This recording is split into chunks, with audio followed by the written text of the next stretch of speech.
सर्वे जनाः सुखिनो भवन्तु।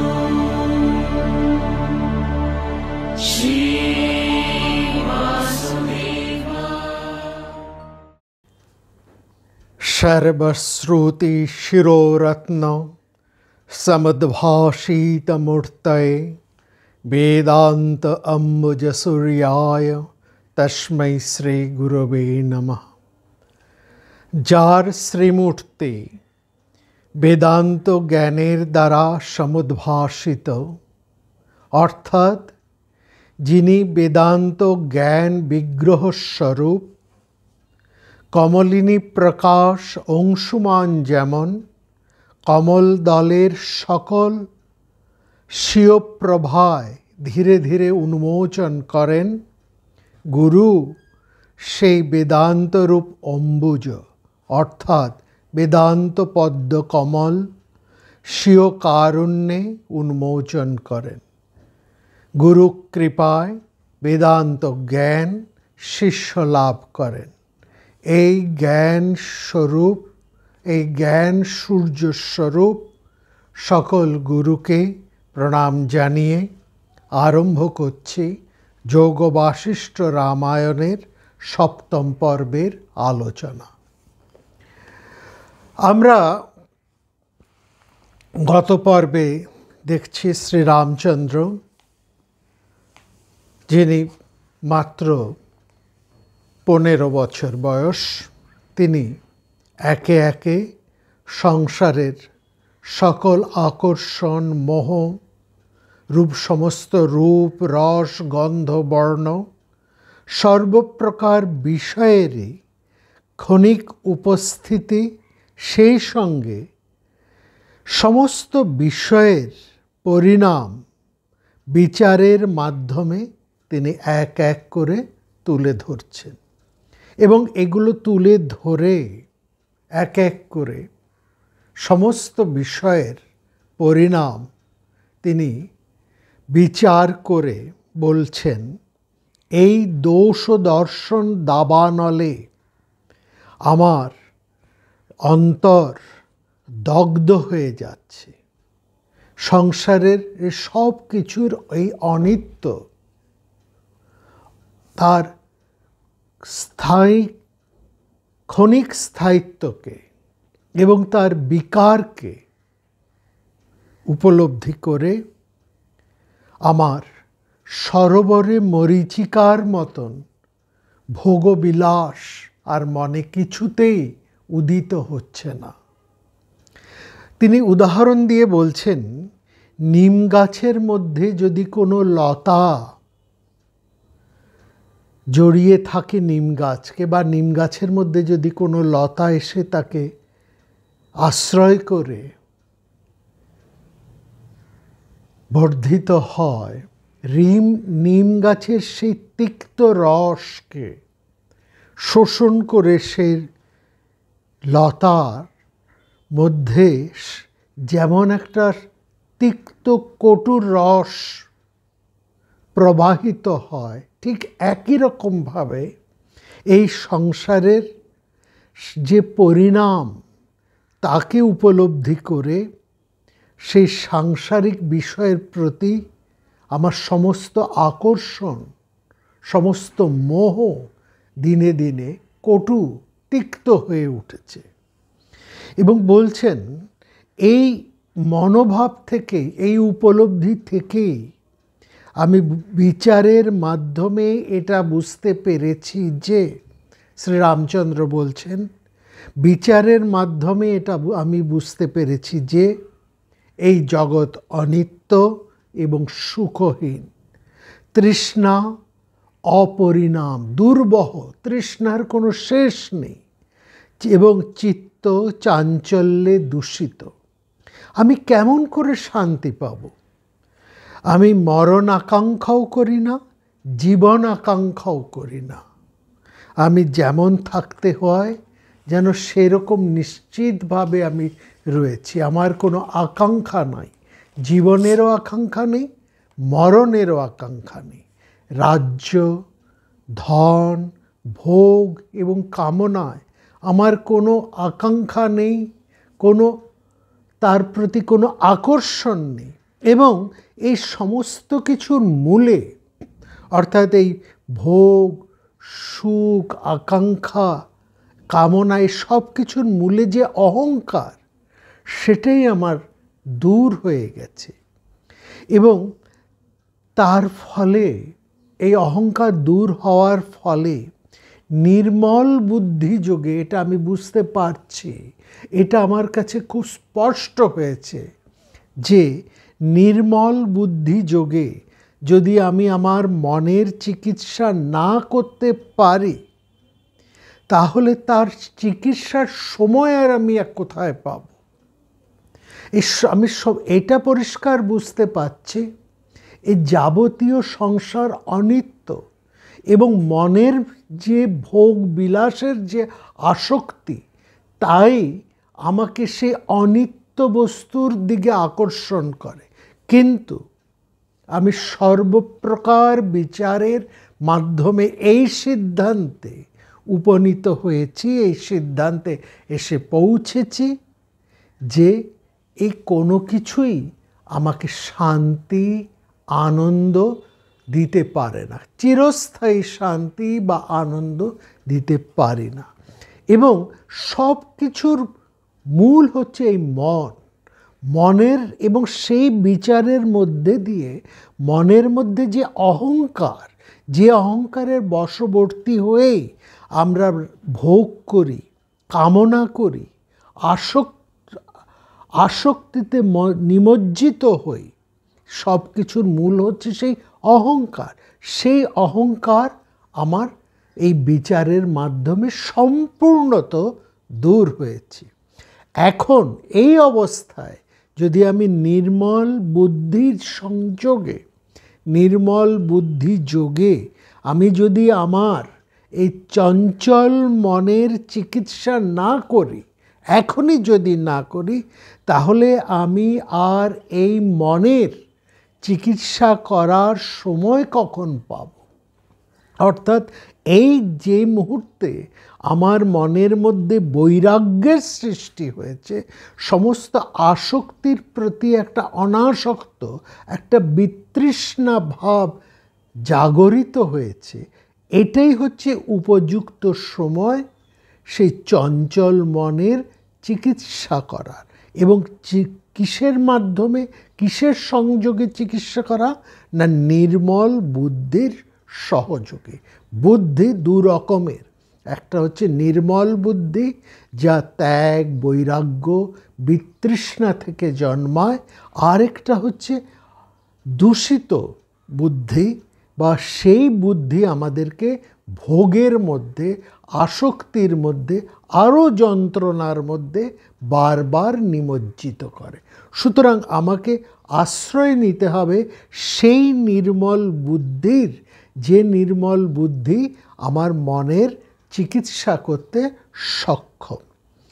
এবং এটা আমি বুঝেছি, বিষয়ই হচ্ছে বিষ। লোকে যাকে বিষ বলে, সাধারণত বিষ বলতে আমরা যা বুঝি তা কিন্তু এত গরল নয়, এত কূট নয়, এত ভয়ঙ্কর নয়, এত তীব্র নয়। বিষয় সম্ভোগ বা বিষয় বাসনা, বিষয়ের প্রতি আসক্তি যতখানি একজন মানুষের পক্ষে বিষের সমান। এক জন্মের বিষয় বিষ, জন্ম জন্মান্তর ধরে এক বিষয়ে এক জন্মের ভোগ বাসনা। এটা খুব চমৎকার করে রামচন্দ্র বলছেন, বা আমরা এই যোগ বাসিষ্ঠের মধ্যে একটা অত্যন্ত গুরুত্বপূর্ণ কথা এখানে পাচ্ছি। বলছে এক জন্মের ভোগ বাসনা মানুষকে জন্ম জন্মান্তর ধরে, বহু জন্ম ধরে তাকে মৃত্যু মুখে নিপাতিত করে, অর্থাৎ মোক্ষ লাভের ব্যাঘাত ঘটায়। এক কথায় সেটাকে বলা যায়, মহাভারতের মধ্যে আমরা সেই শ্লোক পেয়েছি যেখানে মহামতি ভীষ্ম বলছেন যুধিষ্ঠিরকে, মহারাজ যুধিষ্ঠিরকে বলছে, মহারাজ জানবে এই সংসারের যা কিছু ভোগ সুখ ইত্যাদি রয়েছে তা একজন পুরুষের পক্ষে যথেষ্ট নয়। আরেকটু এগিয়ে গিয়ে তিনি বলছেন, এক জন্মের না, সপ্ত জন্মের, 7 জন্ম ধরে যদি আমরা এই সংসারের যত ভোগের বিষয় আছে, যত আকর্ষণ আছে, সেগুলোকে যদি আমরা ভোগ এবং উপভোগ করি, সেটা যদি 7 জন্ম ধরেও চলে, তাহলেও যেমন আমাদের ভোগ বাসনা নিবৃত্ত হয় না, তেমনি একইভাবে 7 জন্ম ধরে পাওয়া এই ভোগের আয়োজন এক পুরুষকে কিন্তু কখনোই তৃপ্ত করতে পারে না। এটা অত্যন্ত গুরুত্বপূর্ণ কথা। এটা বোঝার যে এক জন্মের, আমরা দেখি যে এক জন্মে কত ভোগের আয়োজন, সেটা একজন পুরুষ তাকে সম্পূর্ণত উপভোগ করতে সমর্থ হয় না। এটা যেমন সত্য, তেমনি আরও সত্য হচ্ছে, আরও গুরুত্বপূর্ণ হচ্ছে, এই সংসারে যাবতীয় যা ভোগের আয়োজন রয়েছে, এরকম যদি 7 জন্ম ধরে যে ভোগের আয়োজন পাওয়া যায়, এই 7 জন্মের মোট ভোগের আয়োজন কিন্তু একজন মানুষকে, এক পুরুষকে তৃপ্ত করতে সক্ষম হয় না। মানুষ অর্থাৎ এখানে বোঝাচ্ছে মানুষের বিষয় বাসনা, ভোগ এসনা কতখানি তীব্র, কত মারাত্মক। এবং সেখানে এই যোগ বাশিষ্ঠের মধ্যে বলছে যে বিষয় হচ্ছে বিষ। যে বিষ বলতে আমরা গরল বলতে যাবতীয় যা কিছু বুঝি, বিষয় কামনা, বিষয়ের সম্ভোগ তার থেকেও 1000 গুণ বেশি গরলের মতন। কেননা এক জন্মের বিষয় আসক্তি, এক জন্মের বিষয় আসক্তি জন্ম জন্মান্তর ধরে মানুষকে মৃত্যু মুখে নিপাতিত করে। অর্থাৎ সেই ভোগ বাসনা, এক জন্মের ভোগ বাসনা, সেটা এতটাই তীব্র, এতটাই গভীর যে তা জন্ম জন্মান্তর ধরে ভোগ করেও সেই তৃষ্ণা মেটে না। এবং বলছেন আর বিষ এক জন্মেই দেহকে নষ্ট করতে পারে, কিন্তু বিষ এক জন্মেই এই শরীরটাকে নষ্ট করতে পারে, কিন্তু বিষয়ের প্রতি যে আকর্ষণ, বিষয়ের যে আসক্তি, সেটা এতটাই তীব্র, এতই গভীর যে জন্ম জন্মান্তর ধরে তাকে যদি উপভোগ করা যায়, তাহলেও সেই বিষয়ের প্রতি আকর্ষণ, সেই বিষয়াসক্তি, বিষয়ের আসক্তি এতটুকু মলিন হয় না, এতটুকু ম্লান হয় না, এতটুকু নষ্ট হয় না, বরং সেটা বাড়তেই থাকে, বাড়তেই থাকে। সুখ দুঃখ, সুহৃদ মিত্র, মরণ জীবন কিছুই কিন্তু সেই জন্যে, সে কারণে কোনোভাবেই তা একজন তত্ত্বজ্ঞানীর চিত্তকে বাঁধতে পারে না। যে মানুষ প্রকৃত তত্ত্বকে জেনেছে, অর্থাৎ ভোগের, এই বিষয়ের প্রকৃত পরিচয় যে মানুষ সঠিকভাবে জানতে পেরেছেন, তাকেই বলা হচ্ছে তত্ত্বজ্ঞানী, তাকেই বলা হচ্ছে বিবেকবান, যিনি এই ভোগাসক্তির প্রকৃত পরিচয়কে সঠিকভাবে জানতে পেরেছে, যার ঠিক ঠিক মতন উপলব্ধি হয়েছে। এই উপলব্ধি বহু প্রকার। একটি হচ্ছে শোনা, আমরা শুনছি, আরেকটা হচ্ছে সেই সম্পর্কে জানা, শুনলাম এবং আমরা তার ফলে কিছুটা জানলাম। কিন্তু শোনা জানা এটা কিন্তু প্রকৃত উপলব্ধি নয়। প্রকৃত উপলব্ধি হবে যখন তার দ্বারা আমরা দাহিত হব, মানে তার যখন আমরা পুড়ব, সেই জ্বালায় যখন আমরা জ্বলব। এই কিন্তু বলছে এই জ্বলনটা হচ্ছে কীরকম, খুব চমৎকারভাবে মহাভারতে একটি উদাহরণ দেওয়া হচ্ছে। বলছে মৃত্যু মুখে পতিত একজন মানুষ সেই বিদুর যার উদাহরণ দিয়েছেন, বলছেন একজন মানুষ অরণ্যের মধ্যে ঘুরতে ঘুরতে হঠাৎ সে একটা খোলা কুয়োর মধ্যে পড়ে যায়। পড়তে পড়তে সেই কুয়োর ওপরে যে সমস্ত বড় বড় গাছ লতা পাতাগুলো ঝুলছিল তার মধ্যে তার পা দুটো আটকে যায়। ফলত সম্পূর্ণ সে কুয়োর মধ্যে পড়তে পড়তে সে কোনোরকমভাবে আটকে যায়, অর্থাৎ সে তার মাথাটা নিচের দিকে আর পা দুটো উপরের দিকে ওই লতার দ্বারা বাধা থাকায় তার অবস্থা হয় মাথা নিচের দিকে, পা দুটো উপরের দিকে, এবং সে তাকিয়ে দেখছে ওই অন্ধকার কুয়োর ভেতরে বিষাক্ত সমস্ত সরীসৃপ তারা ঘোরাফেরা করছে।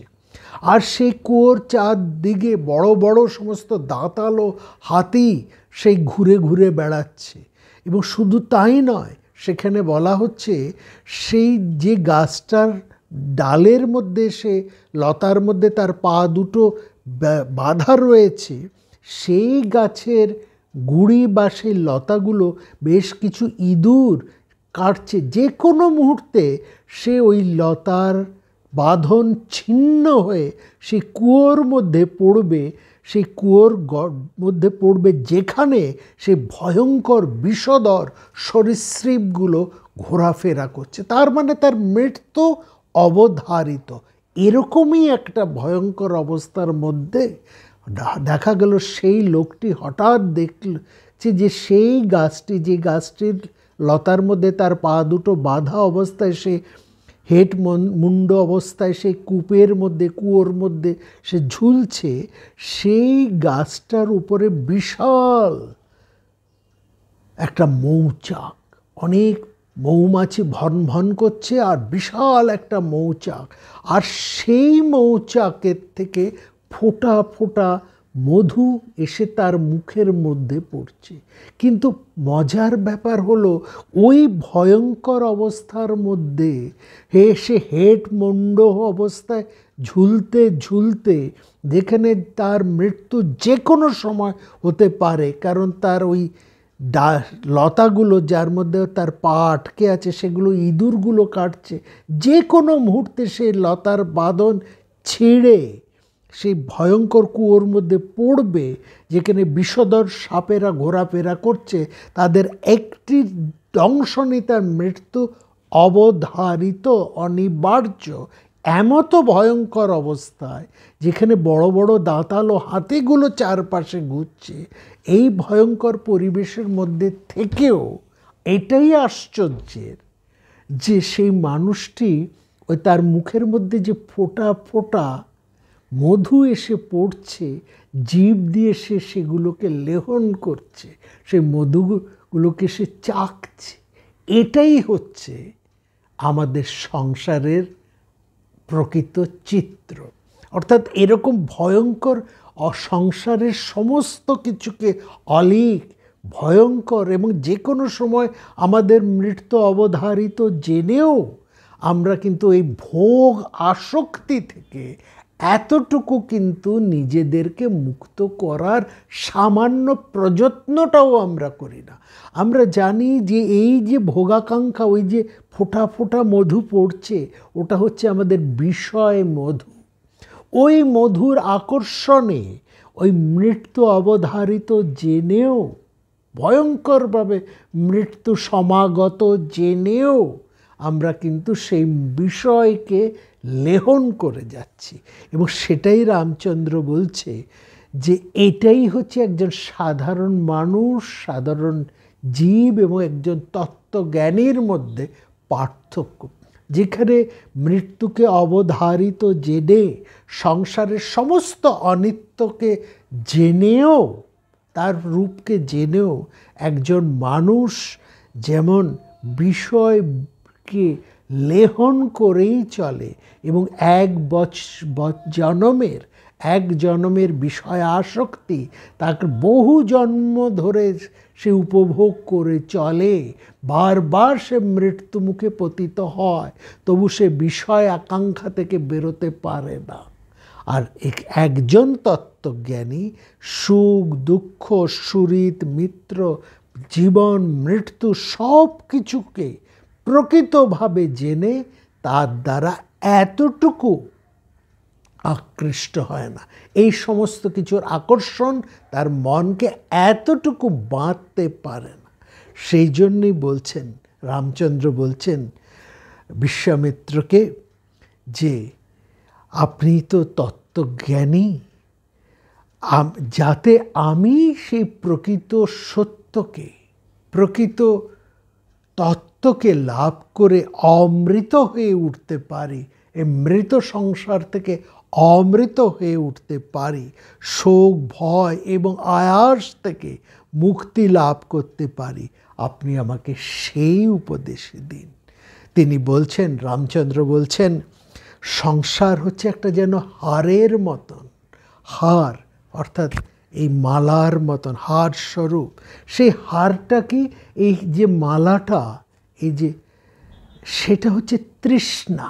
এই হারটা হচ্ছে তৃষ্ণার রূপ সূত্র দ্বারা নির্মিত। এই যে হার, যার মধ্যে দামি দামি মণি মুক্ত রয়েছে, এই মণিমুক্তগুলো হচ্ছে বিভিন্ন বিষয়ের, বিভিন্ন ভোগের, বিভিন্ন উপভোগের আকর্ষণের বিষয়, এবং সেই মালাটা গাঁথা রয়েছে কি অপূর্বভাবে, রামচন্দ্র বলছেন, তৃষ্ণারূপ সূত্র দ্বারা গ্রথিত।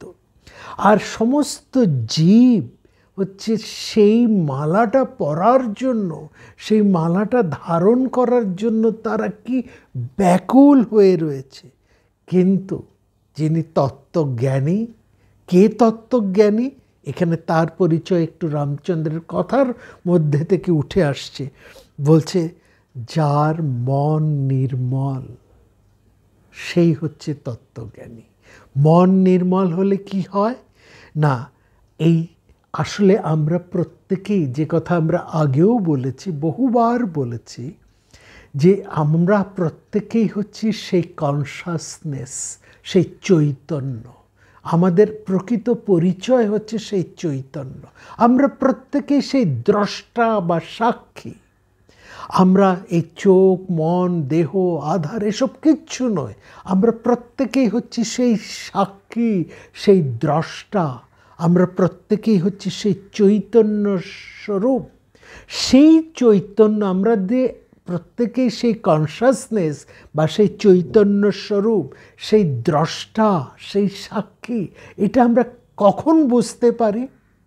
যখন আমাদের মন সমস্ত বিষয় থেকে আলাদা করতে পারে। মন যখন বিষয়ের দ্বারা আবৃত হয় না, তখনই মন নির্মল হয়। মন দূষিত হয় তখনই যখন মনের মধ্যে বিষয় বাসনা এক এক করে সে জমা পড়তে থাকে। এই বিষয় বাসনাগুলোই আমাদের মনের স্বচ্ছতাটাকে সে কালিমা লিপ্ত করে। খুব সুন্দর উদাহরণ দিয়ে আমাদের শাস্ত্রে বারবার বলা হয়েছে, এই মনটা হচ্ছে স্বচ্ছ দর্পণের মতন, কাচের আয়নার মতন। আয়না, স্বচ্ছ আয়নার মধ্যে যেমন আমরা আমাদের নিজেদের চেহারাকে খুব পরিষ্কার করে দেখতে পারি, আমাদের মুখের মধ্যে যদি কোনো ছোট কোনো ছিদ্র থাকে, যদি একটা কোনো কৃষ্ণ বিন্দু থাকে, কালো দাগও যদি থাকে, সেটাও কিন্তু একটা স্বচ্ছ আয়নার মধ্যে সেটা কিন্তু প্রতিভাত হয়। আমরা সেটাকে পরিষ্কারভাবে দেখতে পারি। এখানে দেখবার জন্য দুটো জিনিসের দরকার, একটা স্বচ্ছ দর্পণ, সে পরিষ্কার আয়না, আর দরকার হচ্ছে আলো। এই যে আমাদের চৈতন্য, এই চৈতন্যটা হচ্ছে আলোর মতন। সেটা ওই পরিষ্কার দর্পণের মধ্যে সে সবসময় প্রতিভাত হচ্ছে। চৈতন্য হচ্ছে জ্ঞান, জ্ঞান হচ্ছে আলো। সূর্যকে এই জন্য চৈতন্যের সাথে, সেই জ্ঞানের সাথে তুলনা করা হয়। জ্ঞান মাত্রই হচ্ছে জ্যোতিস্বরূপ, তার সব কিছুকে প্রকাশ করে। কিন্তু প্রকাশের মাধ্যমটা তো চাই। মাধ্যমটা হচ্ছে সেই দর্পণ বা মুকুর বা সেই আয়না। সেটা যদি বিষয় বাসনা সেই দর্পণের মধ্যে বিষয় বাসনা জমতে জমতে তারপরে স্তরের পর স্তর, স্তরের পর স্তর আমাদের বহু জন্মের বহু বাসনা তাতে একেবারে একটা মোটা প্রলেপ পড়ে যায়, একটা কালো দাগ পড়ে যায়, যার ফলে কোনো কিছুই সেই দর্পণের মধ্যে শত আলো ফেললেও তার মধ্যে কিছুই প্রতিভাত হয় না। সেই জন্য সেই দর্পণটাকে যদি আমরা পরিষ্কার করতে পারি তবেই কিন্তু আমরা নিজেদের প্রকৃত চেহারাটাকে দেখতে পাব। সেই মনটাকেই, সেই স্বচ্ছ দর্পণটাকেই বলা হচ্ছে পরিষ্কার মন বা স্বচ্ছ মন। সেই জন্য বলছে সাক্ষী চৈতন্য নির্মল মনই সাক্ষী চৈতন্য স্বরূপ। সাক্ষী স্বরূপ চৈতন্য, সাক্ষী চৈতন্য এবং নির্মল, তিনটি অ্যাডজেক্টিভ এখানে রাখা হচ্ছে সেই বিষয় আমাদের প্রকৃত স্বরূপটাকে বোঝাবার জন্য। আমাদের সেটা কি, আমরা প্রত্যেকেই দ্রষ্টা মানে সাক্ষী। যাবতে যা কিছু ঘটে চলছে, এটা খুব সুন্দর উদাহরণ দিয়ে, ছোট্ট একটা উদাহরণ দিলেই বোঝা যায় যে আমরা দ্রষ্টা। দেখুন, আমরা জন্মগ্রহণ করেছি খুব শিশু, সেই শিশুই আমি দেখছি আমার শরীরটাকে, আমার ছোট্ট ছোট্ট হাত, ছোট্ট ছোট্ট পা, আমার চেহারা ছোট, হ্যাঁ, আমি একটু একটু করে হাঁটছি, হামাগুড়ি দিচ্ছি, উঠে দাঁড়াচ্ছি, টলমাটল করে আমি হেঁটে হেঁটে এগোচ্ছি। তারপর আস্তে আস্তে আমি একটু একটু করে বড় হচ্ছি। এইভাবে আমার একেবারে শিশু অবস্থা থেকে শৈশব অবস্থার থেকে আমি আস্তে আস্তে আমার বালক বা সেই ধীরে ধীরে আমার যৌবনের অবস্থাকেও আমি প্রত্যক্ষ করছি। কে প্রত্যক্ষ করছি? সেই আমি তো, যে আমি আমার শৈশবকে প্রত্যক্ষ করেছি, যে আমি আমার কৈশোরকে প্রত্যক্ষ করেছি, যে আমি আমার যৌবনকে প্রত্যক্ষ করছি, সেই আমি কিন্তু আমার এই বার্ধক্য বা এই জরাকে প্রত্যক্ষ করছি। সেই আমিটার কিন্তু কোনো পরিবর্তন হচ্ছে, সে আমি একই থাকছি। তাহলে আমি আমার এই শরীরকে, আমার নিজের শরীরের যে পরিবর্তনটা ঘটছে, যে বিকারটা ঘটছে, সেটাকে আমি কিন্তু প্রত্যক্ষ করছি। কিন্তু দেখছি আমি সেই একই। আমি আমার শৈশব দেখেছি, কৈশোর দেখেছি, যৌবন দেখেছি, বার্ধক্য দেখেছি, জরা দেখেছি, এবং আমি সেই মৃত্যুকেও কিন্তু অবলোকন করছি, এই দেহের বিনাশকেও আমি কিন্তু। সুতরাং এই আমার প্রকৃত পরিচয়টি হচ্ছে এই শরীরটা নয়, এমনকি এই মনটাও নয়। সেই মন কত পরিবর্তন হয়ে যাচ্ছে সেটাকেও আমি পরিষ্কার করে বুঝতে পারছি। ছোটোবেলায় আমার মন যেমন ছিল, বয়স বাড়ার সঙ্গে সঙ্গে আমার মন, আমার বুদ্ধি, আমার চিন্তা, আমার ভাবনা, আমার চাওয়া, আমার না চাওয়া, আমার ভালো লাগা, মন্দ লাগা, সব কিছুরই যে একটা পরিবর্তন ঘটছে, সেটাকেও কিন্তু সেই আমি লক্ষ্য করছি, সেই আমি কিন্তু দেখছি। তাহলে আসল পরিচয়টা কি? শরীর নয়, এমনকি এই শরীরের মধ্যে যে মনটা রয়েছে, সেই মনটাও আমি নই, সেই মনেরও পরিবর্তন ঘটছে। সেই মনকে এই জন্য বলা হচ্ছে জড়।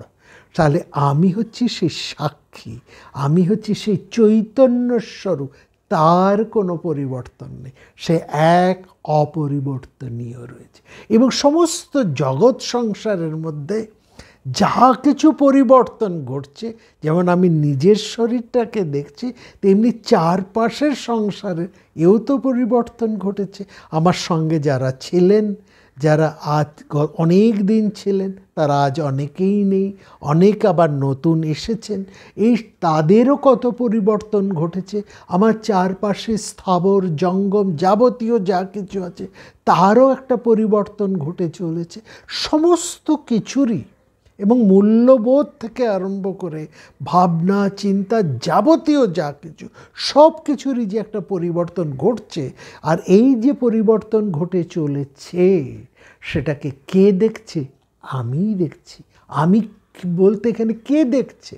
আমার চোখ, আমার এই কান, আমার নাক, মুখ, আমার মন? না, সবগুলিরই পরিবর্তন ঘটছে। একমাত্র অপরিবর্তনীয় রয়েছেন সেই যে আমি সব কিছুকে দেখছি, তার কোনো পরিবর্তন হচ্ছে না। আমি এও দেখছি আমার আনন্দ হচ্ছে, আমি এও দেখছি আমার কষ্ট হচ্ছে, আমি এও দেখছি আমার দুঃখ, আমার শোক, আমার প্রাপ্তি, আমার অপ্রাপ্তি, সব কিছুকেই আমি কিন্তু দেখছি। কিন্তু কোনোটাই কিন্তু সেই আমিকে কোনোভাবেই প্রভাবিত করছে। সে আমি যেন সব কিছুর থেকে আলাদা। আমার মন প্রভাবিত হচ্ছে, ভালোতে আমার মন নেচে উঠছে, খারাপে আমার মন নিরাশা হচ্ছে, নিরাশাগ্রস্ত হচ্ছে, মন সে নিমজ্জিত হয়ে যাচ্ছে, সে দুঃখে সে একেবারে ডুবে যাচ্ছে, আবার সে কিছু প্রাপ্তিতে আবার সে জেগে উঠছে।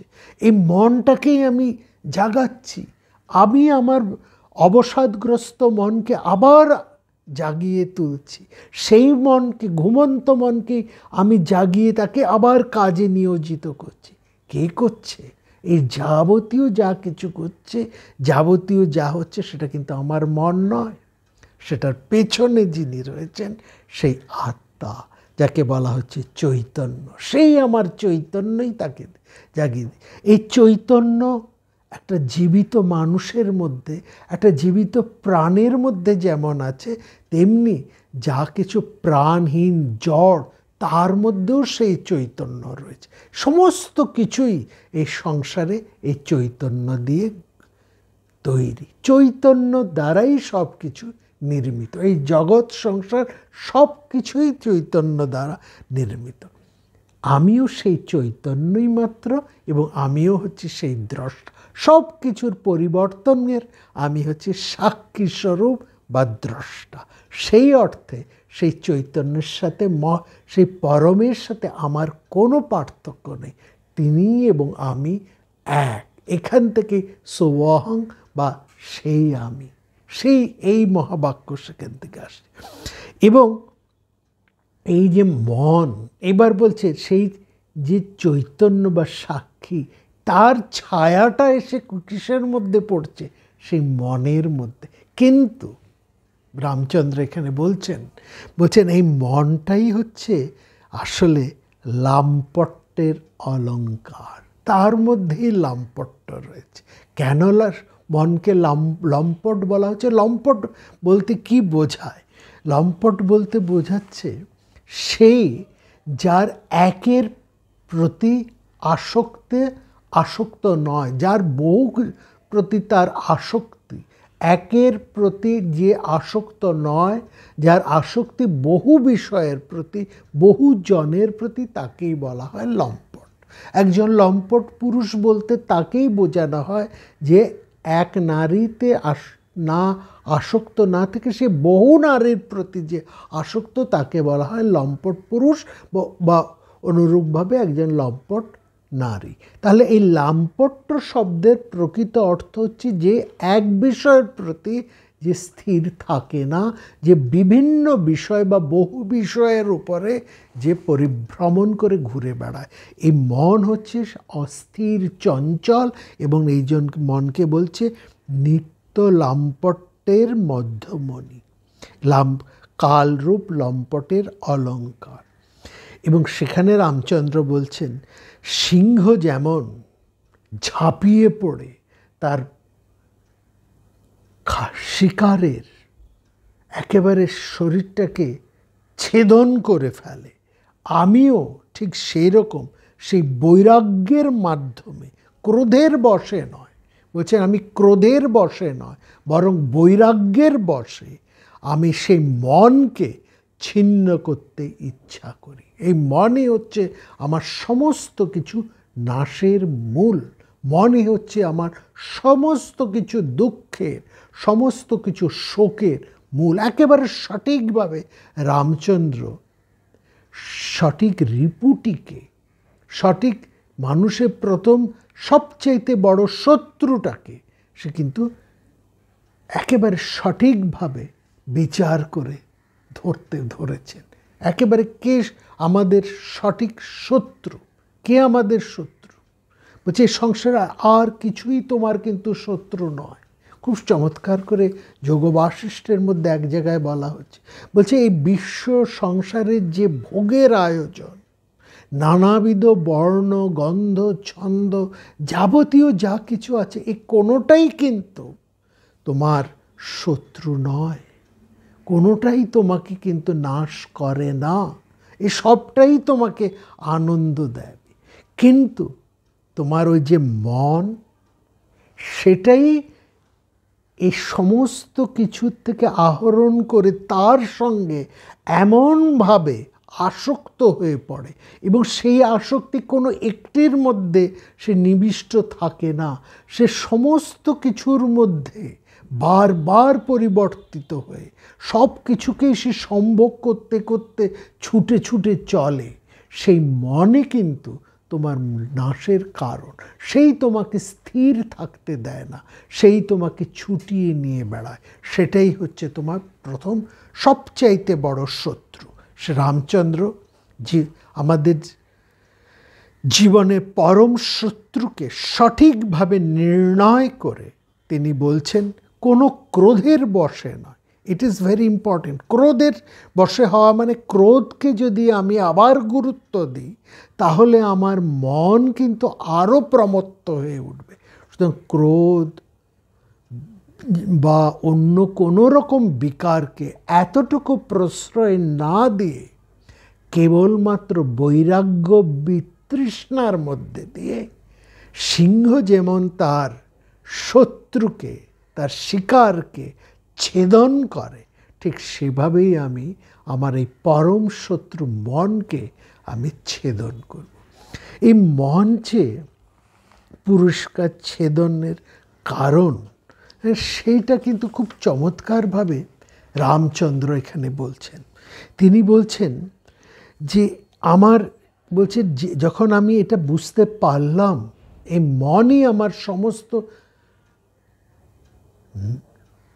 কিছুর মূল, সমস্ত দুঃখের, সমস্ত শোকের, সর্বপ্রকার বিনষ্টের মূল, তখন এবং আমি এটাও বুঝতে পারছি, রামচন্দ্র বুঝতে পারছি, আমার এই যে জীবনের যে আয়ু, এই আয়ুটা কত সামান্য। তো বলছেন একটা যেন বিশাল বড় গাছ, পাদপ উচ্চ পাদপ, তার বড় গাছের যে শাখা, সেই শাখার মধ্যে যে গাছের পাতাগুলো, বড় বড় গাছ, তার গাছের বড় বড় ডাল বা শাখা, সেই শাখার মধ্যে যে সমস্ত পাতাগুলো আছে, সেই পাতাগুলো হাওয়ায় সদা আন্দোলিত হচ্ছে, সব সময় সেগুলো দোলন খাচ্ছে।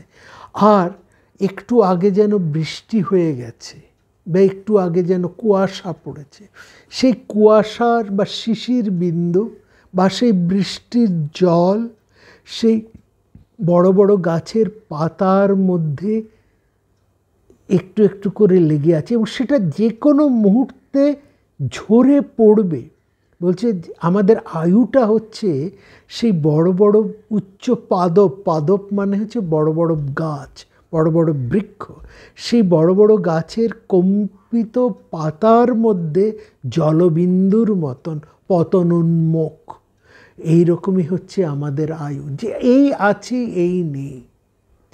আমাদের আয়ুষ্কাল কত, আজকে কেউ নির্দিষ্ট করে বলতে পারে না সে কতদিন থাকবে, তার আয়ুষ্কাল কতখানি।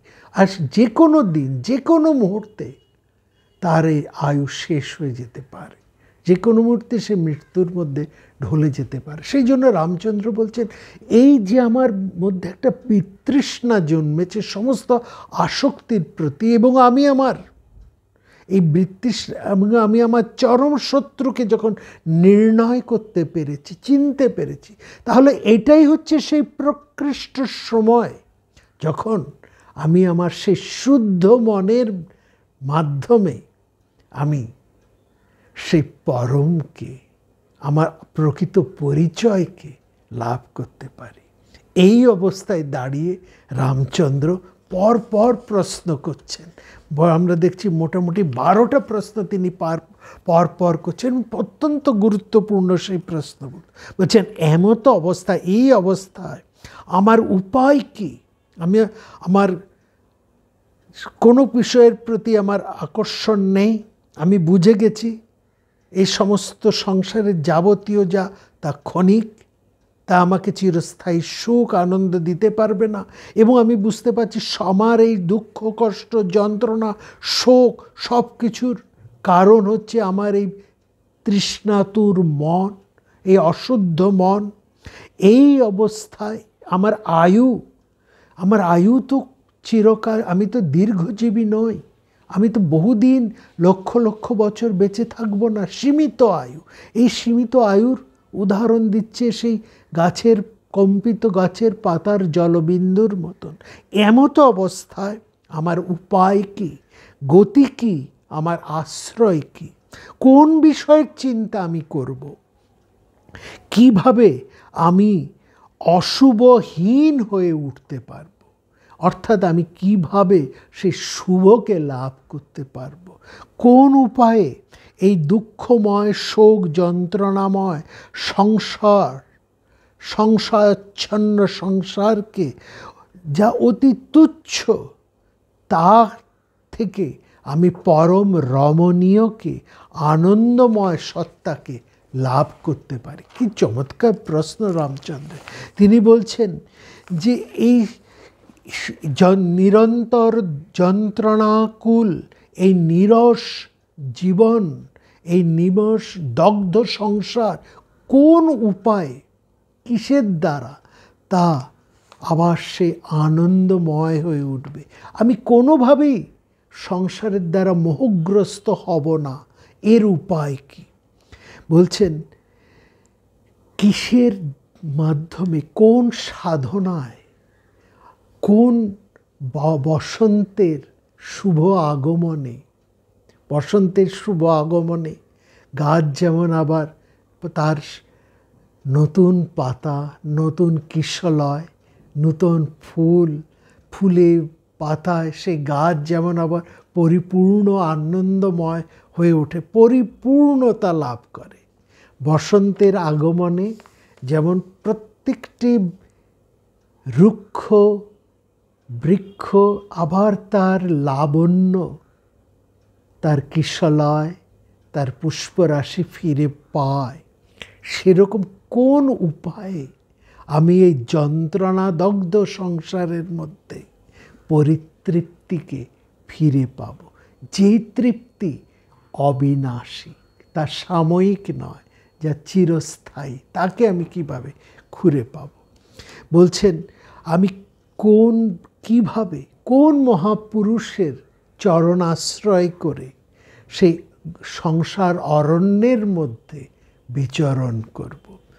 তিনি আবার প্রশ্ন করছেন রাগ দেশ মহা রোগ, এই সমস্ত সংসারের মধ্যে রাগ দেশ ভোগ, এগুলোই তো হচ্ছে অসুখ, এগুলোই তো হচ্ছে রোগ, এগুলোই তো হচ্ছে পীড়া। এর থেকে আমি কোন উপায়ে মুক্তি পেতে পারি সেটা আমাকে বলুন। কি করলে আমাকে এগুলো কোনোভাবেই পীড়িত করবে না?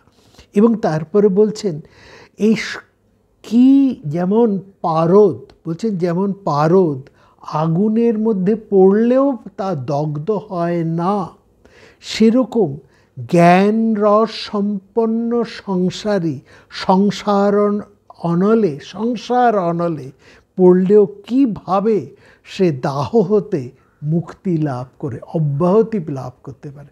রামচন্দ্রের এই প্রশ্নের মধ্যেই দেখুন তার উত্তরটাও কিন্তু রয়েছে। রামচন্দ্র বলছেন জ্ঞান রস সম্পন্ন সংসারী, বলছেন যেমন তার আগে একটু উদাহরণ দিচ্ছেন, পারদের উদাহরণ। বলছেন পারা যেমন আগুনের মধ্যে পড়লেও সেটা দগ্ধ হয় না, সেরকম কোন জ্ঞান রস, পারদ তো একটা রস, হ্যাঁ, সেরকম কোন জ্ঞান রস আমি লাভ করলে সংসার অনলের মধ্যে থেকেও আমি দগ্ধ হব না, সেই জ্ঞান রসের কথা আমাকে বলুন। বলছে সমুদ্রে পতিত হলে কোন সমুদ্রের মধ্যে পড়লেও আমি নোনা জলে ডুবে যাব না। সমুদ্রের জল কিন্তু সেটা নোনা জল, যা পানের অযোগ্য। বলছে এমনভাবে বলুন সংসার হচ্ছে একটা সমুদ্রের মতন, মহাসমুদ্রের মধ্যে যে কোনো মুহূর্তে আমি সেখানে ডুবে যেতে পারি, এবং ডুবে যাব কেবল লবণাক্তক জলের মধ্যে আমি ডুবে যাব ভয়ঙ্করভাবে। কীভাবে কি বাঁচব, কোন উপায়ে আমি এই সংসার সমুদ্রের মধ্যে থাকব অথচ জলে ডুবে যাব না। এখানে লক্ষ্য করুন, আমাদের একটা চমৎকার দেহতত্ত্বের গান আছে। কি চমৎকারভাবে সেই দেহতত্ত্বের গানের মধ্যে সেইটিকে তুলে ধরা হয়েছে। সেখানে প্রশ্ন করছেন, যেটি আমরা এই দেহতত্ত্বের গান যারা করেন, সুফি সম্প্রদায়, বাউল সম্প্রদায়, তাদের একটি চমৎকার গান আছে, অনেকেই হয়তো সেই গানটি জানেন। আমার যেমন বেনি তেমনি রবে, চুল ভিজাব না, জলে নামবো, জলক্রীড়া করব, জল ছাড়াবো, জল তো ছোব না, আমি এধারো ওধারো সাঁতারু পাতারু করি আনাগোনা, ওগো জলে নামবো তবু আমি ডুব তো দেব না। এই জলটা হচ্ছে যেন সংসারের আসক্তি, সংসারের মধ্যে আমি থাকব, এই সংসারের মধ্যে জল হচ্ছে আসক্তি। আমি জলের সে সংসারে করব বাস, আমি সংসারের মধ্যে থাকব, কিন্তু আমার বেনি, আমার চুল, সেটা কিন্তু আমি ভিজাবো না। অর্থাৎ সংসারে থেকে সংসারের সব কিছুর মধ্যে বাস করে আমি কিন্তু আমার চুল ভেজাবো না, অর্থাৎ আসক্ত হব না, সংসারের কোনো আকর্ষণেই আমি আসক্ত হব না। আমি জলে নামবো, আমি সংসারের মধ্যে থাকব, জলক্রীড়া করব, সংসারের সমস্ত কাজকর্ম আমি করব, সংসারের যাবতীয় যা কর্তব্য কর্ম সেগুলো আমি করব, সংসারের যাবতীয় যা কিছু সব কিছুর মধ্যেই আমি সম্ভোগ করব, জল ছাড়াবো, জল ছড়াবো। বলছে আমি সেই সংসারের যাবতীয় ভোগ্যের বিষয় নিয়ে আমি আস্বাদন করব, জল তো ছোব না। অর্থাৎ আমি গ্রহণ করব কিন্তু তাতে নিমজ্জিত হব না। আমি সেই বিষয়গুলোকে প্রয়োজন মতন, যতটুকু প্রয়োজন সেটি আমার জীবিকার নির্বাহের জন্য, জীবন জীবিকা নির্বাহের জন্য আমি সেগুলোকে গ্রহণ করব, কিন্তু তার একটির প্রতিও আমি আসক্ত হব না। সেটাই বলছে জল তো ছোব না, আমি এধারো ওধারো সাঁতারু পাতারু, আমি সব দিকে বিচরণ করব, সর্ব কাজের মধ্যে বিচরণ করব, সর্ব বিষয়ের মধ্যে বিচরণ করব, সাঁতারু পাতারু করি আনাগোনা, সব কিছুর মধ্যে আমি বিচরণ করব। ওগো জলে নামবো, এই সংসারে আমি থাকব, তবু ডুব তো দেব না, তবু আমি সংসারের বিষয়ে আসক্ত হব না। এই যে চরম প্রশ্ন, এটি রামচন্দ্র জানতে চাইছেন, কিভাবে সমুদ্র সংসার সমুদ্রে পতিত হয়েও আমি তাতে নিমজ্জিত হব না, কিভাবে আমি এমনভাবে ভেসে থাকব, সেই উপায়টি আপনি আমাকে বলুন। হ্যাঁ, এবং তারপরেই যে কথাটি বলছেন সেটি হচ্ছে সবচাইতে গুরুত্বপূর্ণ কথা। বলছেন সমস্ত এই যে সংসার বা ত্রিভুবন, তার অস্তিত্ব কোথায় আমার কাছে? মনের মধ্যে। এই মন দিয়েই আমি আমার সংসারের যাবতীয় সমস্ত বিষয়কেই কিন্তু আমরা উপভোগ করি। আসলে আমরা এই বিষয়, রূপ রস গন্ধ বর্ণ, যাবতীয় সংসারের যা কিছু বিষয় আছে তাকে আমরা উপভোগ করি কি দিয়ে? মন দিয়ে। চোখ দিয়ে নয়, কিন্তু কান দিয়েও নয়, এমনকি এই পঞ্চ ইন্দ্রিয়ের একটি দিয়েও নয়, আসলে আমরা করি মন দিয়ে। কেন এই কথা বলা হচ্ছে? বলা হচ্ছে আমার চোখের সামনে দিয়ে অনেক ঘটনা ঘটে চলে যেতে পারে, কিন্তু আমার মন যদি অন্য কোনো কিছুর মধ্যে নিবিষ্ট থাকে, তাহলে চোখের সামনে ঘটে যাওয়া কোনো বিষয়ে কিন্তু আমার চোখে ধরা পড়বে না।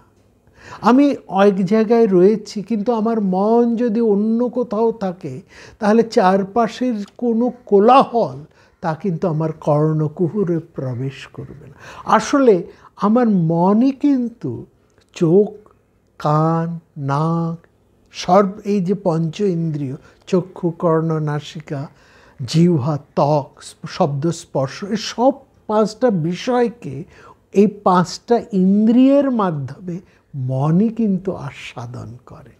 চোখ এই রূপকে নিয়ে পৌঁছে দেয় মনের কাছে, কান শব্দকে নিয়ে পৌঁছে দেয় মনের কাছে, নাক তার গন্ধ নিয়ে পৌঁছে দেয় সেই মনের কাছে, জিহ্বা স্বাদকে পৌঁছে দেয় মনের কাছে, আমার এই স্পর্শ এও পৌঁছে দেয় মনের কাছে। আসলে মনে আস্বাদ করছে, মনে নির্দেশ করছে, মনের আদেশই এই পঞ্চ ইন্দ্রিয় পালন করছে। সুতরাং এইখানে বলছেন, খুব চমৎকার করে বলছেন, এই সব ত্রিভুবনের অস্তিত্ব, এই সংসারের অস্তিত্ব মনোবৃত্তির উপরে রয়েছে, এবং এই মনোবৃত্তির, এই মনের অবসান, চিত্তবৃত্তি নিরোধ যেটাকে বলা হয়, মনের এই বৃত্তিকে আমি কিভাবে নিরোধ করতে পারি, কিভাবে আমি তাকে ত্যাগ করতে পারি, মনের এই চাওয়া পাওয়া, এটাকে আমি কিভাবে নষ্ট করতে পারি, নাশ করতে পারি, মনোনাশ করতে পারি, যাতে আমার কোনো রকম দুঃখ ভোগ হবে না, এই বিষয়ে যে যোগের উপদেশ সেটা আমাকে যোগ যুক্ত হয়ে থাকা, তার সাথে কোনো একজনের সাথে। দেখুন, আমরা সবচাইতে বেশি কিসে কাতর হই? ক্ষুধায় আর তৃষ্ণায় সবচাইতে বেশি আমরা কাতর হয়ে পড়ি। কিন্তু ভেবে দেখুন, যদি একটা খুব ভালো কোনো একটা বিষয়ের সাথে, ভালো আমার মনের মানুষের সাথে আমি যদি যুক্ত হয়ে থাকি, তাহলে কিন্তু আমার সেদিন খাওয়া পড়ার আর এতটুকু বোধই থাকে না। এই যে উপবাস, না খাওয়া, উপবাস সাধারণ অর্থ হচ্ছে না খাওয়া, কিন্তু সঠিক উত্তর উপমানে সন্নিকটে, কারো সন্নিকটে বাস। শিষ্য দেখছেন গুরু এই একটা বিশেষ দিনে তিনি গুরু সারাদিন কিছু খেলেন না। শিষ্য বুঝলেন, ও আজকের দিনে খেতে নেই, আজকের দিনে নির্জলা উপবাস, গুরু তো সামান্য জলটুকু গ্রহণ করেননি, তাহলে আজকে নির্জলা উপবাস। শিষ্যের কাছে উপবাস মানে জলটুকু না খাওয়া। কিন্তু শিষ্য এটা বুঝল না, গুরু সেই পরমের সাথে, তার প্রিয়ের সাথে এতটাই যুক্ত হয়ে আছেন যে তার সামান্য ক্ষুধা তৃষ্ণা বোধটাই থাকে না। এটা তো খুব সহজ, এটা আমরা আমাদের প্রতিদিনের অভিজ্ঞতা থেকে আমরা বুঝতে পারি। এমন কিছু যদি আমাদের কাছে গুরুত্বপূর্ণ বিষয় এসে পড়ে, এমন কোনো ভালো লাগার কিংবা এমন একটা ভয়ঙ্কর গুরুত্বপূর্ণ বিষয় এসে দাঁড়িয়েছে, সেদিন খাওয়া দাওয়া আমাদের মাথায় ওঠে, তাই না? আমরা তো তাই বলি। ঠিক সেরকম, সেটাই হচ্ছে উপবাস। তার মানে সবটাই হচ্ছে মনটা সেদিন আমাদের ক্ষুধা তৃষ্ণার মধ্যে আনবে। এই যে যেমন বলা হয়, যে কোনো একটা বিশেষ, যেমন হয় বিবাহ বা উপনয়ন বা কোনো পূজাও, কোনো ব্রত, তার দিনে, তার বিশেষ দিনে আমাদের খাওয়া না খাওয়ার একটা ব্যাপার থাকে। বিবাহের প্রারম্ভে বলা হয়, সেই ভোরবেলায় নান্দিমুখের সময় পাত্র বা পাত্রীকে কিছু খাইয়ে দেয়, সারাদিন আর তাদের কিছু খাওয়ার ব্যাপার নেই। বিয়ে হয়ে যাবার পর, বিয়ের অনুষ্ঠান শেষ হয়ে যাবার পরে আবার খাওয়ার। তার মানে কি? তার মানে কি এই যে বিয়ে করতে যাবে যে ছেলেটি, যে মেয়েটি, তাকে কষ্ট করে তাদেরকে না খাইয়ে রাখা হয় তাদের এই আনন্দের দিনে? তা কিন্তু নয়। সেই ভোরে নান্দিমুখ মানে হচ্ছে শুভ সূচনা, সেই শুভ সূচনার সময় তারা কিছু খেলেন, কিন্তু ওই যে প্রিয় মিলন হবে, দ্বৈতের সাথে মিলন হবে, এই ভাবনা তাদেরকে এতটাই আচ্ছন্ন করে রাখে, প্রিয় মিলনের সেই মাধুর্য সেই সুখকর ভাবনা, সেই তৃপ্তি তাদেরকে এতটাই আচ্ছন্ন করে রাখে যে জাগতিক খাওয়া পড়ার আর তাদের কাছে তুচ্ছ হয়ে যায়, কোনো প্রয়োজনই হয় না। এটাই হচ্ছে আসল তাৎপর্য। সেই জন্যে অনেক আগে একটা প্রথা ছিল যে নান্দিমুখের পরে যতক্ষণ না বিবাহ কার্য সম্পন্ন হচ্ছে ততক্ষণ কিছু খাওয়া নেই। কিন্তু তার ভাবনাটা এখান থেকে এসেছে, সে প্রিয় মিল। যদি আমার মনের মধ্যে সেই ভাবনা না থাকে তাহলে কষ্ট করে উপবাস করে কোনো লাভ নেই। কৃচ্ছ সাধন কোনো প্রয়োজন নেই যদি সেটা মনের উপর একটা নিপীড়ন, শরীরের উপর একটা নিপীড়ন হয়। মনই হচ্ছে আসল। এই মনের কথাটাই এখানে তুলে ধরছেন রামচন্দ্র। বলছেন, যা করলে আমার সেই মনোবৃত্তির অস্তিত্বের অবসান ঘটে সেটি আমাকে উপদেশ দিন। বলছে, যা করলে মন পবিত্র হয়, পরম শান্তি লাভ হয়। শান্তি মানে মন স্থির হয়। ওই মন স্থির হওয়া, শুদ্ধ হওয়া, মানে বিষয় আকর্ষণ তার মধ্যে আর এতটুকু থাকবে না। মনটা স্বচ্ছ হবে এবং তার মধ্যে কোনো রকম কম্পন থাকবে না। হ্যাঁ, তা কেমনভাবে আমি পেতে পারি এবং কোন মনীষী তা লাভ করেছে, কোন মনুষ্যী তা লাভ করেছেন, কিভাবে করেছেন, অ্যান্ড কেন করেছেন, আপনি আমাকে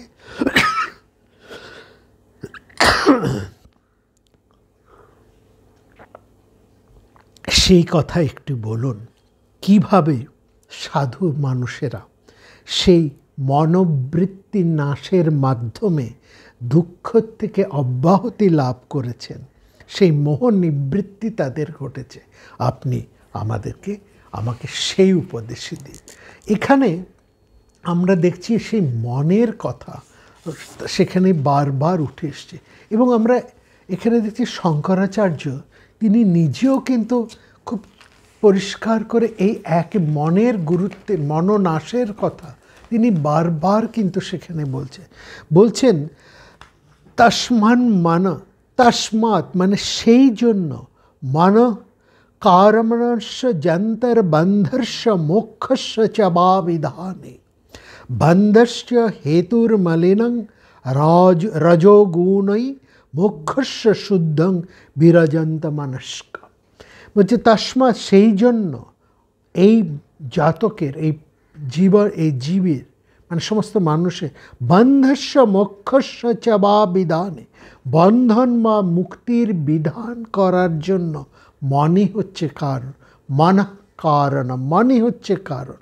মানে এই কারণেই মনই হচ্ছে মানুষের বন্ধন এবং মুক্তির হেতু বা কারণস্বরূপ। অর্থাৎ মনেই মুক্ত, মনেই বদ্ধ। রজগুণের মাধ্যমে মলিন মন হচ্ছে জীবের বন্ধনের কারণ, আর রজতম বিবর্জিত শুদ্ধ মনই হচ্ছে মুক্তির কারণ। সেই যে কথা চমৎকার করে আমরা যোগবাশিষ্ঠের মধ্যে পাই, একই কথা শঙ্করাচার্য বলছে, মোক্ষস্যং শুদ্ধং বিরজন্তমান মনস্ক। বিরজ তমস্কম, রজ এবং তমগুণ বর্জিত শুদ্ধং মন মোক্ষস্য কারণ, মোক্ষের কারণ। এবং তারপরেই চমৎকার করে বলছেন, বিবেক বৈরাগ্য গুণাতিরেকাৎ শুদ্ধত্তম আসাধ্য মন বিমুক্তই ভবতি অত বুদ্ধিমত মুমুক্ষ অগ্রে দৃঢ়ভ্যং তাভ্যং ভবিতব্যম। বলছেন বিবেক বৈরাগ্য বৃদ্ধি পেলেই মন শুদ্ধ হয়ে মানুষের মুক্তির কারণ হয়। অতএব প্রথমেই একজন মানুষ দৃঢ়ভাবে বৈরাগ্য মানে বিষয় বিতৃষ্ণা হওয়ার জন্য সাধনা করবে। অর্থাৎ শুদ্ধ মন হয় একমাত্র বিবেক বৈরাগ্য লাভের মাধ্যমে, অর্থাৎ সংসারের সমস্ত আসক্তি থেকে তার যদি মুক্তি ঘটে। এবং সেখানে মনকে কিসের সাথে তুলনা করা হচ্ছে? শঙ্করাচার্য মনকে তুলনা করছেন একটা বাঘের সাথে, মহাব্যাঘ্র। মনো নাম মহাব্যাঘ্র বিষয়ারণ্য ভূমিষু চরতত্র ন গচ্ছন্তু সাধব ইয়ে মুমুক্ষব। মানে মনো নাম ব্যাঘ্র, মন হচ্ছে, মন নামের এই যে মহাব্যাঘ্র, বিরাট ব্যাঘ, শুধু বাঘ নয়, মহাব্যাঘ্র। বলছে মন নামের মহাব্যাঘ্র, সে কি, কোথায় সে বিচরণ করে, কোথায় ঘুরে ফেরায়? বিষয়ের অরণ্য ভূমিতে বিচরণ করছে। বিষয়ারণ্য ভূমিষু চরতত্র, সে বিচরণ করছে কোথায়? বিষয়ারণ্য, বিষয়রূপ অরণ্যের ভূমিতে, বিষয়ারণ্য ভূমিষু। না গচ্ছন্তু, একজন মুমুক্ষ, না গচ্ছন্তু সাধব এ মুমুক্ষ, যে সাধক, যে সাধু লোক, যে মুক্তিকামী, যে দুঃখ যন্ত্রণা কষ্ট থেকে, সংসারের এই জ্বালা যন্ত্রণা থেকে যে মুক্তির প্রার্থনা করে, যে মুক্তিকামী, যে মুক্তি চায়, সে যেন কখনোই এই বিষয় অরণ্যের মধ্যে না যায়। কারণ সেই বিষয় অরণ্যের মধ্যে সেই মহাব্যাঘ্র রয়েছে। এই মহাব্যাঘ্রটা কী হয়েছে? সেই মন। তাকে যেন কোনোভাবেই, অর্থাৎ এই মনকে যেন কোনোভাবেই বিষয় অরণ্যের মধ্যে না নিয়ে যাওয়া হয়। কারণ মন হচ্ছে সেই মহাব্যাঘ্রের মতন, সে একবার বিষয় অরণ্যে প্রবেশ করলে তাকে সেখান থেকে টেনে আনা বড় কষ্টকর। তারপরেই বলছেন অসঙ্গচিত রূপম আমং বিমজ্জ দেহেন্দ্রিয় প্রাপ্য গুণের নির্বধ্য অহং মমেতি ভ্রমতজস্রং মনঃসকৃতেষু ফলোপভুক্তিষু। বলছে অসঙ্গচিত রূপম, সঙ্গহীন এবং চৈতন্যস্বরূপ। অমুং, অমুং মানে হচ্ছে জীবাত্মা, অমুং হচ্ছে এই জীবাত্মা। এই জীবাত্মা কীরকম? সে হচ্ছে অসঙ্গ, সে হচ্ছে সঙ্গরহিত, কোনো কিছুর সাথে সে নির্লিপ্ত নয়। সঙ্গরহিত কথার অর্থ হচ্ছে নির্লিপ্ত, কোনো কিছুর সাথে সে জড়িয়ে নয়। মনটা সবসময় বিষয়ের সঙ্গে জড়িয়ে, কিন্তু যে দ্রষ্টা সে দেখুন কোনো কিছুর সঙ্গে কিন্তু জড়িয়ে নেই, সে সব কিছুকে দেখে যাচ্ছে কিন্তু কোনো কিছুর সাথে সে জড়িয়ে নয়। কিন্তু সে আমাদের জীবাত্মা হচ্ছে সঙ্গরহিত, মানে নির্লিপ্ত এবং চৈতন্য স্বরূপ। বারবার তাকে সেই চৈতন্যের সাথে, সেই কনসাসনেসের সাথে তুলনা করা হচ্ছে। বলছেন আত্মা হচ্ছে নির্লিপ্ত চৈতন্য স্বরূপ। মন সেই আত্মাকে যেন বিমোহিত করে দেহের সাথে প্রাণরূপ দড়ি দিয়ে, ইন্দ্রিয় এবং প্রাণগুলো হচ্ছে যেন দড়ি, তার সাথে সেই আত্মাকে বিমোহিত করে দেহের সমস্ত ইন্দ্রিয় এবং প্রাণরূপ দড়ি দিয়ে তাকে বেঁধে আমারভাবে যুক্ত করে, তাকে নানা রকম ফলের সাথে যুক্ত করে, কখনো এই মিষ্টি, কখনো টক, কখনো ঝাল, কখনো তেতো, নানা রকম স্বাদ আস্বাদন করে যাচ্ছে। মন হচ্ছে, আত্মা হচ্ছে নিঃসঙ্গ, কোনো রকম বিষয়ের সাথে সে নিরাসক্ত, আসক্ত নয়, এবং সে চৈতন্য স্বরূপ। মন কি করছে? মন যেন, বলছে এটা যেন মনে হচ্ছে, মন অর্থাৎ সেই আয়নাটার কথা ভাবুন। সে আয়নাটাকে মধ্যে যে আমার প্রকৃত ছবিটা যে এসে পড়বে, সেটা পড়ার কোনো উপায় নেই। কারণ মন, সেই মনটা তো আয়না, সে নিজেকে দেহ, ইন্দ্রিয়, প্রাণরূপ সেই সমস্ত আসক্তি, এগুলোকে যেন একটা দড়ির সাথে তুলনা করছে। সেটা সমস্ত স্বাদ, বিষয়ের স্বাদকে আস্বাদ করতে করতে, সেকে আমার করতে করতে সে সমস্ত কিছুর মধ্যে সবসময় লিপ্ত, যা অসঙ্গ এবং চৈতন্য স্বরূপ। অসঙ্গ চিদ্রূপ উমজ্জ বিমজ্জ দেহ ইন্দ্রিয় প্রাণগুণই নিবদ্ধ। মন অসঙ্গ চৈতন্য স্বরূপ, তাকে বিমোহিত করে দেহ, ইন্দ্রিয়, প্রাণ এইসব দড়ি দিয়ে তাকে বেঁধে ফেলেছে, এবং বেঁধে ফেলে তাকে এই সংসারের দুঃখ সুখের মধ্যে তাকে ঘুরিয়ে ঘুরিয়ে মারছে, নিত্য মোহের মধ্যে তাকে ঘুরিয়ে মারছে। অর্থাৎ আমার প্রকৃত পরিচয়টাকে আমাকে কিছুতেই দেখতে দিচ্ছে না। সেই দর্পণটাকে সে সবসময় আসক্তির দ্বারা মলিন করে রাখছে। তারপরে শ্লোকটিতে বলছেন, শঙ্করাচার্য বলছেন, আতঃ এই কারণে তত্ত্বদর্শিনা প্রাহুর্মনবিদ্যং পণ্ডিতস্তত্ত্বদর্শিনা যেনৈব ব্রাহ্মতে বিশ্বং বায়ুনেব ব্রহ্মমণ্ডলম।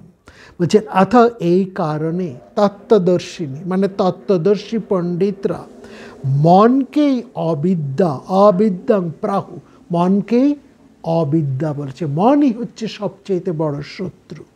বায়ুনা আভ্রমণ্ডলম ইব येन এবং বিশ্বং ভ্রামতে, বায়ুর দ্বারা আকাশে মেঘমণ্ডলী যেমন ইতস্তত পরিচালিত হয়, তেমনি এই মনরূপ অবিদ্যার দ্বারা জগৎ পরিচালিত হয়ে চলেছে। মানে সেই জন্য অর্জুন অর্জুনকে শ্রীকৃষ্ণ বলেছে তস্যাহং নিগ্রহং মানো বায়ুরিব সুদুষ্কৃতম। বলছে সেই জন্যেই যিনি মুক্তিকামী তার পক্ষে প্রথমেই এই মলিন মনকে শোধন করার জন্য যত্ন করা কর্তব্য। তন্মন শোধনং কার্যং প্রযত্তেন মুমুক্ষণা বিশুদ্ধে সতি চৈতস্মিন মুক্তি করফলায়তে। বলছে যিনি মুক্তিকামী, যিনি মোক্ষকামী, তার পক্ষে সবচেয়ে প্রথম করণীয়, সবচাইতে প্রথম সর্বাগ্রে করণীয় হচ্ছে মলিন মনকে শোধনের জন্য তাকে সর্বপ্রথম যত্ন করা কর্তব্য। মন যদি শুদ্ধ হয়, পরিচ্ছন্ন হয়, বিমল হয়, অর্থাৎ মন থেকে যদি রাগ দেশাদি দোষ চলে যায় মুক্তি, তাহলে তার কাছে মুক্তি করতলগত, তবেই সে মোক্ষ লাভ করতে পারে। সেজন্য মনকে বলা হচ্ছে অবিদ্যা। মনই হচ্ছে পরম শত্রু। সেই মনের কথাই, সেই পরম শত্রুকে আমাদের সমস্ত দুঃখ কষ্ট যন্ত্রণা এর থেকে তো আমরা প্রত্যেকেই মুক্তি লাভ করতে চাই। আমরা সাধারণ মানুষেরা এই মোক্ষ শাস্ত্র যোগ বাশিষ্ঠ শুনছি এই কারণে, এইটুকুই মাত্র আমাদের শোনার ইচ্ছে বা কারণ বা উপলক্ষ যে আমরা প্রতিনিয়ত সংসারের মধ্যে থেকে কোনো না কোনোভাবে দগ্ধ হচ্ছি। হ্যাঁ, আমরা নানা ভোগের আয়োজনে নিজেদেরকে নিয়ত রেখেছি, মুড়ে রেখেছি। আমরা রামচন্দ্রের মতন এরকম আমাদের বিষয় বিতৃষ্ণা বা বৈরাগ্য আসেনি। যা একটা দেখুন, রামচন্দ্রের বয়সের কথা যেটা আমরা গত পর্বে বলেছি 15 বছর, এটা অত্যন্ত গুরুত্বপূর্ণ। এই বয়সে মানুষের মন খুব শুদ্ধ থাকে, আবেগপ্রবণ থাকে, নির্মল থাকে, তার মধ্যে কোনো বিষয় চিন্তা কূটবুদ্ধি খুব একটা আসে না। স্বচ্ছ মন, পরিষ্কার মন, আবেগপ্রবণ মন, নির্মল মন, সামান্য কারণেই সে নিজেকে আত্মোৎসর্গ করে দিতে পারে। ভারতবর্ষের স্বাধীনতার জন্য যারা ফাঁসির মঞ্চে জয়গান গেয়ে গিয়েছেন তারা সবাই অল্প বয়সী। বেশি বয়সের কিছু মানুষ আছেন, নিশ্চয়ই আছেন, কিন্তু বেশিরভাগই যারা ফাঁসির মঞ্চে নিজেদের জীবন উৎসর্গ করে গেছেন তারা সবাই অল্প বয়সী। ক্ষুদিরাম থেকে যতজনের নাম আপনারা করবেন প্রত্যেকেই কিন্তু অল্প বয়সী, কারণ এই সময় মনটা খুব শুদ্ধ থাকে। এই শুদ্ধ মনটাই হচ্ছে আসল। এই শুদ্ধ পরিচ্ছন্ন মন আমরা কিভাবে পেতে পারি? এই মনটাই কিন্তু আমাদের যা মিত্র, সেই মনই আমাদের কিন্তু ভয়ঙ্কর শত্রু হয়ে উঠতে পারে। এই মনই আমাদেরকে মোক্ষের পথে এগিয়ে নিয়ে যেতে পারে। এই মনই আমাদেরকে আমাদের প্রকৃত পরিচয়টাকে জানতে সাহায্য করে। এই যে মনকে ইন্দ্রিয়ের রাজা বলা হয়েছে, সেই ইচ্ছে করলে আমাদেরকে সেই মোক্ষের পথে, সেই পরমানন্দের পথে মুহূর্তের মধ্যে নিয়ে যেতে পারে। আবার এই মনই আমাদের সমস্ত প্রকার বদ্ধতার, সমস্ত প্রকার শোকের, সমস্ত প্রকার যন্ত্রণার, সর্বপ্রকার দুঃখেরও কারণ। সেই জন্যই বলা হয়েছে মনেই মুক্ত, মনেই বদ্ধ। সঠিকভাবে আমরা দেখছি যোগ বাসিষ্ঠে শ্রীরামচন্দ্র আমাদের প্রকৃত মিত্র এবং প্রকৃত শত্রুকে নির্ণয় করেছেন বিচারের মাধ্যমে। এবার তাই তিনি প্রশ্ন করছেন কিভাবে। তিনি কিন্তু দেখুন রামচন্দ্র একেবারে পরিষ্কার বলছেন, একদম খুব পরিষ্কার করে বলেছেন, আমি জন্মও চাই না, মৃত্যুও চাই না। আমি এই সংসারের থেকে, এমন নয় যে তিনি পালিয়ে যেতে চাইছেন, না, তিনি পালাতে চাইছেন না। তিনি ভীরু নয়, কাপুরুষ নয়, এটা কিন্তু বুঝতে হবে। এটা আরও গুরুত্বপূর্ণ। এখানে রামচন্দ্র বলছেন আমি এই জীবন থেকে পালিয়ে যেতে চাই না, আমি পালাতে চাই না। খুব পরিষ্কার করে একদম প্রথমেই তিনি রামচন্দ্র এই কথা বলেছেন। আমি যেমন এই জন্মের এই ভোগের আকাঙ্ক্ষা করি না, সেরকম আমি মৃত্যুর আকাঙ্ক্ষা করি না। তার অর্থ হচ্ছে আমি পালিয়ে যেতে চাই না, আমি ভীরু নই, কাপুরুষ নই, আমি ফেস করতে চাই। কিন্তু আমি চাই সেই প্রকৃত আমার পরিচয়কে, সত্য পরিচয়কে, সেই আনন্দময় পরিচয়কে, সেই শুদ্ধ পরিচয়কে। এবং এই পরিচয় লাভের জন্য তিনি জীবনের সমস্ত কিছুকে, সংসারের সব কিছুকে প্রবলভাবে, তীব্রভাবে, পুঙ্খানুপুঙ্খভাবে বিচার করতে করতে তিনি সঠিক সিদ্ধান্তে উপনীত হয়েছেন। সঠিকভাবে তিনি নির্ণয় করেছেন এই জীবনে চলার পথে কোনটি আমার পরম মিত্র এবং কোনটি আমার পরম শত্রু। সেখানেই আমরা এটা জানতে পেরেছি এই জীবন চলার পথে মনই হচ্ছে নির্মল শুদ্ধ মনই হচ্ছে আমার মিত্র, আর আকাঙ্ক্ষা জড়িত, ভোগ বাসনা জড়িত, বিষয়াসক্ত মনই হচ্ছে আমার পরম শত্রু। কী করে সেই শত্রুর হাত থেকে আমি মুক্তি লাভ করব, সেই মনোনাশ ঘটবে, তারই উপদেশ তিনি প্রার্থনা করছেন এবং চাইছেন যে আমার সময় তো আর বেশি নয়, দুয়ারে দাঁড়ায় সমন, ওরে মন আর কতক্ষণ।